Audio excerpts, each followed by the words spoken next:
No dia 31 de outubro de 2008 foi lançado o white paper do Bitcoin.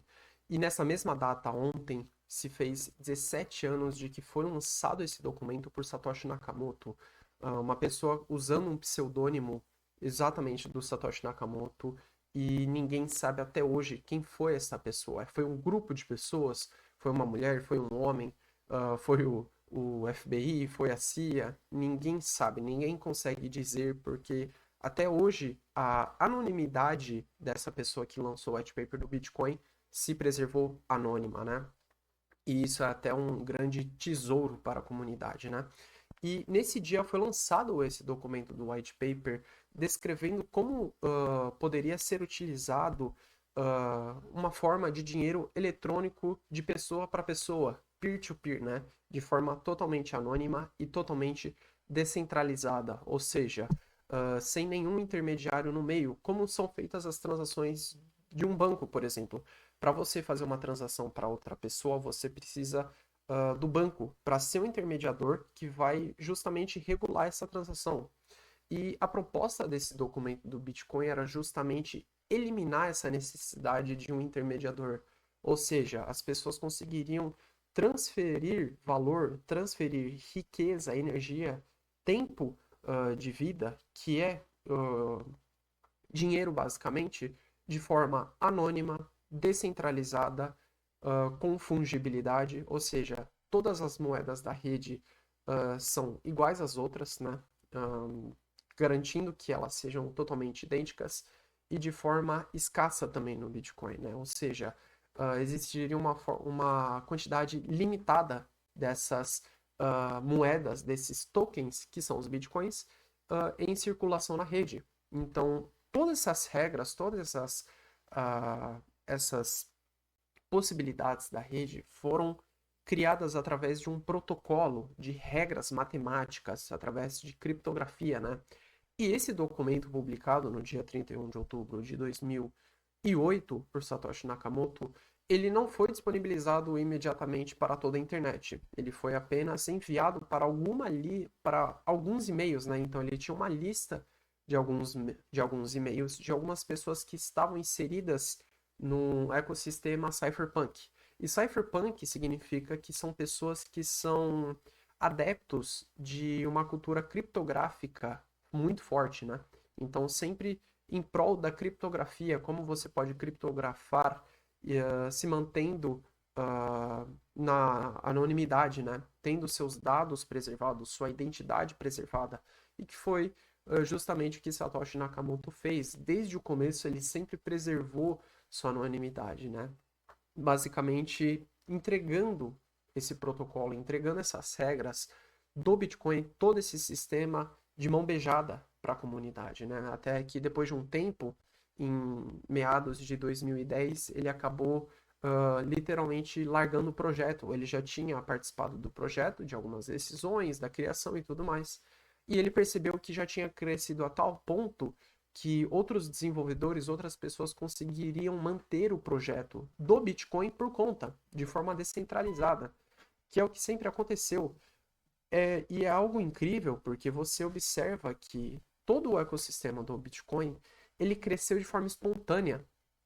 Ou seja, ninguém, nenhum governo, nenhuma autoridade central impôs que o Bitcoin fosse aceito. As pessoas enxergaram o Bitcoin como um protocolo de regras que realmente era útil para a vida delas, seja para se manter anônimo, para fugir de ditaduras, que seja transferir sua riqueza, seu dinheiro para outra pessoa de forma anônima, sem autoridade central, com taxas baixas, com segurança. E elas passaram a ver que isso era realmente útil para a vida delas. E é esse o propósito do Bitcoin, porque o Bitcoin ele não precisa de você. Você que vai precisar dele, muito provavelmente no futuro, porque ele te ajuda a fugir do controle excessivo estatal. E as pessoas começaram a adotar ele como tecnologia superior, elas enxergaram isso desde o começo, né? E foi por isso que ao longo do tempo, o Bitcoin foi passando a ganhar cada vez mais valor.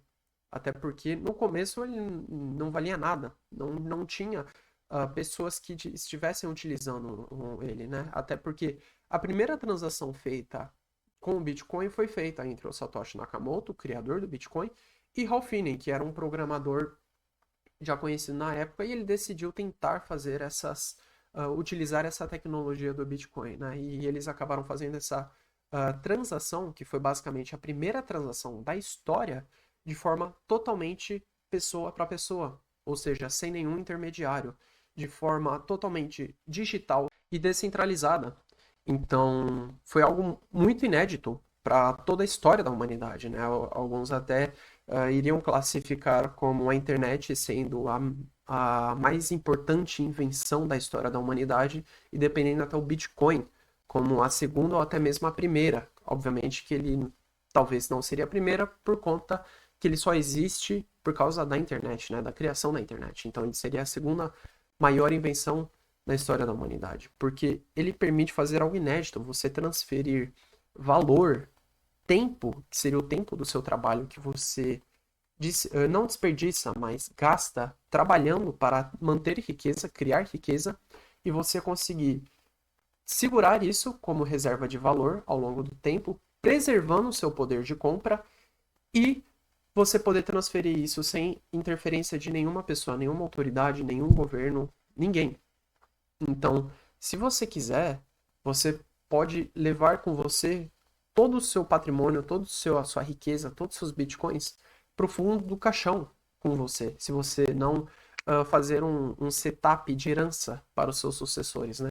Então ele é uma ferramenta inédita, porque ele permite muitas coisas que antes da invenção dessa tecnologia, que é uma tecnologia, um ativo superior aos outros ativos, às outras tecnologias, isso nunca existiu na humanidade, então é algo muito inédito. E muitas pessoas acham que estão atrasadas, mas na verdade está muito cedo. Ainda existe 99% de adoção por parte da humanidade inteira. Apenas 2 trilhões e 200 bilhões, mais ou menos, de dólares estão inseridos no mercado do Bitcoin. Se ele absorvesse a riqueza de outros mercados, ele poderia ir a preços inacreditáveis. Pensando que agora ele está em torno de 110 mil dólares, ele poderia ir mais de 1 milhão de dólares, dependendo até mais, para cada Bitcoin. Então, ele ainda tem muita riqueza para absorver de toda a humanidade, né? Toda essa adoção que pode existir em volta dele. Então, você não está atrasado. Você não está atrasado. Você está muito cedo.